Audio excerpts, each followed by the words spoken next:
Hi, everybody. I'm Diane Brady. I'm here with my colleague, Chase Peterson Withhorn, who is on the wealth team, and we're talking about the billionaires list. Hey, Chase, who's the richest person in the world? I was going to say man. Shame on me. That's sexist. Well, it has only ever been a man. So we'll see. I think there's still a little bit Dare of to time. dream. Um, so the richest person in the world is Bernard Arnault. It's his first year as the richest person on the Forbes Billionaires list, and it's the first time that a French citizen has been number one on the Forbes Billionaires list. And so Arnault is the sort of driving force behind LVMH, which is an enormous sort of fashion retail giant that Is owns it Louis Vuitton, Louis Christian Vuitton, Moet Dior, tons Chandon, of right? big brands like that. Yeah. Well, they've been in this. He's been in this battle with Elon Musk for. Well, he personally hasn't been in the battle, but we've been watching them trade back and forth for a while, and so he kind of propelled into that first place. Was it largely because of um, Elon dropping so much, or did he actually gain a lot of wealth in the last year? Yeah, it was a little bit of both. So it was a very good year for Bernard Arnault. Shares of LVMH are up quite a bit. They're near record highs. Revenues are sort of setting records. Profits are setting records. And so he gained more money than anybody else in the world over the past year. So his net worth increased by $53 billion. So he's worth $211 billion now. But he had a $53 billion year, which is better than anybody else has had. But that alone will get you a lot of the way toward beating somebody like Elon Musk. But he was also helped by the fact that Musk sort of shot himself in the foot over the past year when he bought Twitter at this huge valuation before tech markets crashed.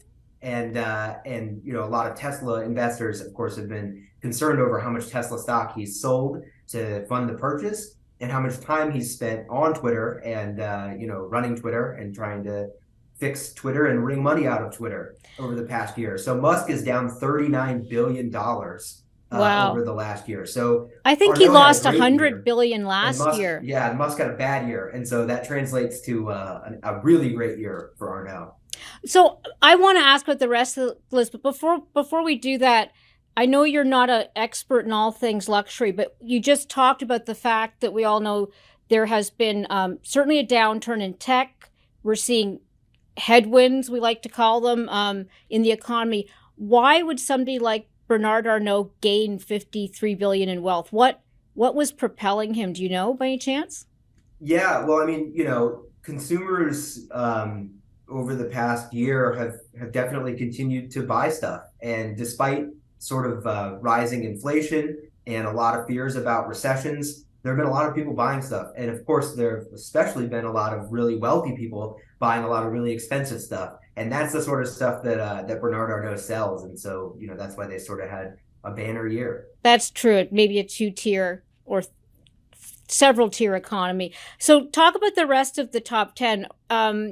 I would presume, given what's happened in tech, that that's where we saw a lot of the losses. Is that fair to say? And crypto, Yeah, perhaps? tech billionaires were hit pretty hard over the past year. 254 people dropped off the billionaires list, and a lot of them were sort of from the tech world. And even within the top 10, the very upper ranks of the billionaire ranks, a couple of notable people dropped off just out of that 10, and they were the Google founders, Larry Mm. Page and Sergey Brin.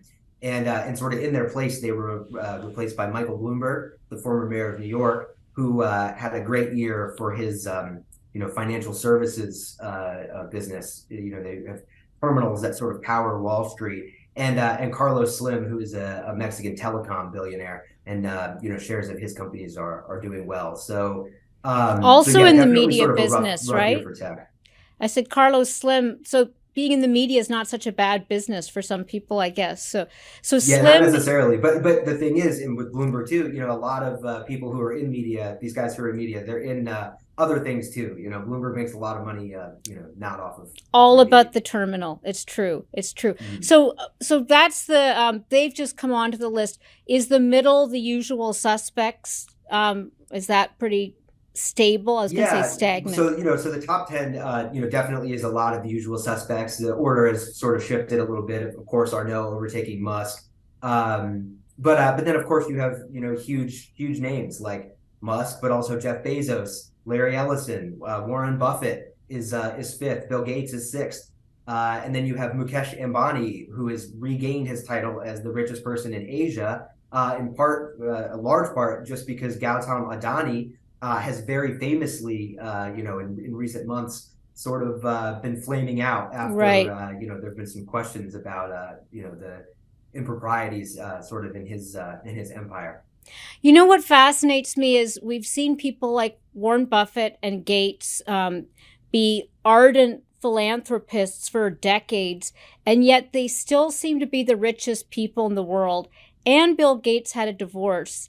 I guess Microsoft's just having a really, really good year, but I'm surprised that doesn't really seem to dent him too much from the top tier.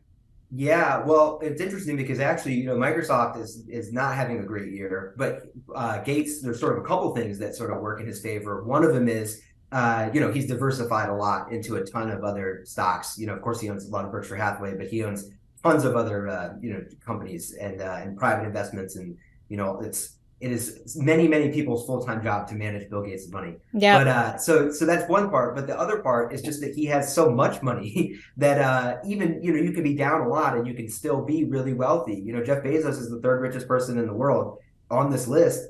He also lost more money than anybody last year. Plus, He his lost divorce.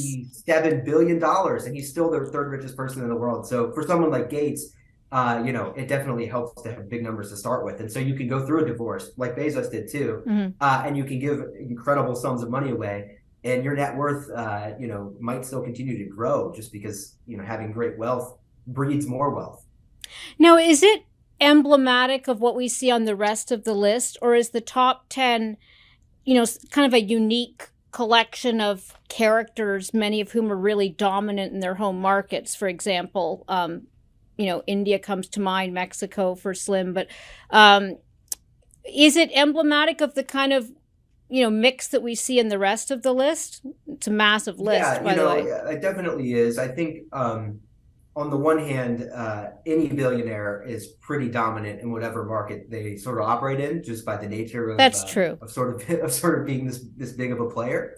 And of course, there's nothing normal in a lot of ways about a lot of these people. They've had outsized success, and to get there, interesting things. They have interesting perspectives on the world and move in interesting ways. But the top 10 is, even among all of these outliers, the top 10 are sort of huge outliers. You talk about the 1%, and the billionaires are, the 1% of the 1%.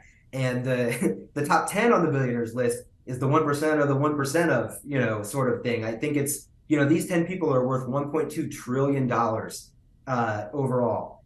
That's 10 people who are worth $1.2 trillion.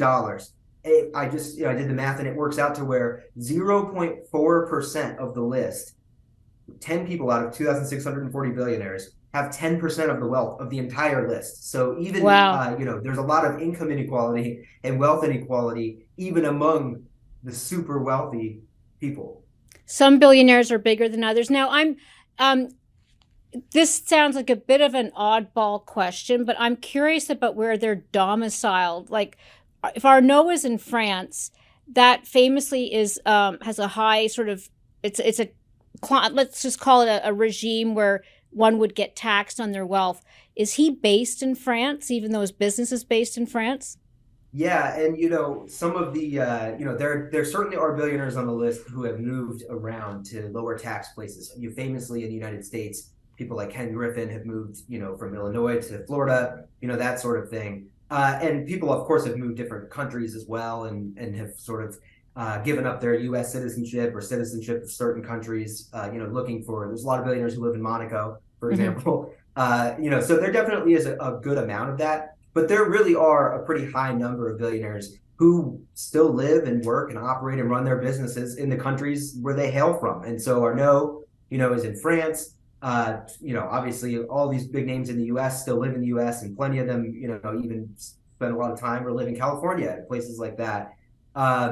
So there are other strategies I think sometimes that these billionaires employ where they don't necessarily have to leave the country to maybe lower their taxes or something like that. That's And of true. course, they might also want to stay in Capital is places where they globe. There are have some no political borders. influence too. No borders for capital. It's very true. So one other question for you, which is you've been doing this for a while. I don't know if whether it's through technology or transparency laws.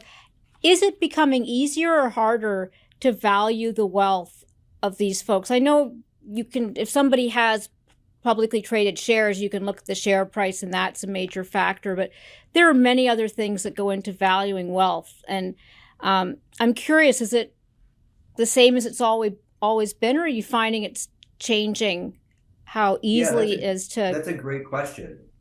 I would say that it's largely the same difficult task that it's been, but the reasons for that are always changing. And in some ways, it's getting easier. Of course, private markets over the last decade plus, especially, that I've been working on this, have started to resemble public markets in certain ways. You have a lot of companies staying private for longer, but they raise money and they're marked by institutional funds. And, there are a lot of, you can look at secondary market sales to the point now where, a lot of private sort of unicorns are operating and trading shares, pretty frequently like a public company. So in that sense, there's, that makes things a little bit easier to track. But on the other hand, these billionaires often don't want you to look under the hood, and they're constantly finding clever ways and different ways to shelter their money, move it around, try to hide it, or just coming up with just new tax strategies to lower their tax bill, and new sort of holding companies and sort of trust structures and things like that are just sort of constantly changing. And so I don't know that I would say that it's gotten harder or easier. I think it's a difficult task, and it's a huge investigative project that our team does. And I think that of course, as we do it more and more, you get better and better at it, and you learn more stuff and build more sources and all of that. But it's hard to keep up with billionaires and all of the people that they employ to sort of manage their money. It takes a village, literally. Secret and tax efficient ways. Anything else you'd want to say in terms of what struck you, surprised you about this list? Anything, but it must help you see around the corner somewhat when you're looking at some of the bets they're taking as well. Yeah, definitely. I think sort of the biggest takeaways are really just that, there are fewer billionaires this year than there were last year, and they're worth less than they were last year. So, the billionaires, we found 2,640 of them. We had 2,668 last year, and they're worth $500 billion less than they were worth last year. And last year was a down year too. And so it's pretty rare to have 2 down years in a row for billionaires. There's a lot of sort of inertia that wealthy people, money breeding money and the rich getting richer. There's a lot of truth to that. And so when you have a couple down years in a row, it does sort of strike you that, markets really aren't as enthusiastic maybe as they were a couple of years ago. And billionaires are maybe more conservative than they were a couple of years ago. And, you see fears of recessions and things like that. And, it definitely is notable when you see even the wealthy are sort of, I don't want to say running for the hills, but there's certainly the biggest a lot canaries, of the biggest canaries in the coal feeling mine. The pain, as much as they can, I guess, a little bit more than they were a couple of years ago, for sure. Great. Well, that as it should be. So we will watch them to see where the economy's going. And always good to talk to you, Chase. Congratulations on another big project. Yeah, thanks. Thanks so much for having me.